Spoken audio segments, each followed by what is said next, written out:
Uderolal village functional league जे उडेरोलाल जे अॻवान सलमान मोहम्मद उमर डाहिरी पारां PS57 जे GDA उम्मीदवार सैयद हाजी जलाल शाह जामोट ऐं NA 218 मुस्लिम लीग नवाज शरीफ जे उम्मीदवार बशीर मेमन जे ॻोठ बड्डू डाहिरीअ में चाह पार्टी मुनक़द कई वई।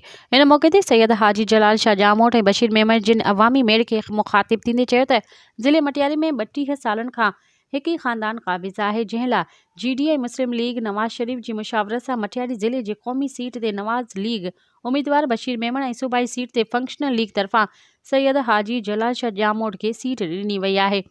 छो त बशीर मेमन जिन चयो त मुंहिंजी 22 ग्रेड में नौकरी हूंदे ख़ुदा शाहिद आहे त कंहिं खां बि का रिश्वत न वरितमि।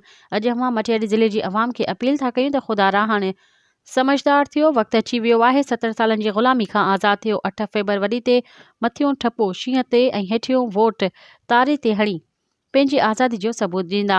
जीअं त जलसे में ॻोठ बुड्डो डाहिरीअ समेत केतिरनि ई ॻोठनि जे माण्हुनि शिरकत कई। मज़ीद ख़बरनि ऐं तफ़सीलात लाइ विज़िट कयो असांजी वेबसाइट www.awamiNewsHD.com ऐं ॾिसंदा रहो अवामी न्यूज़ HD।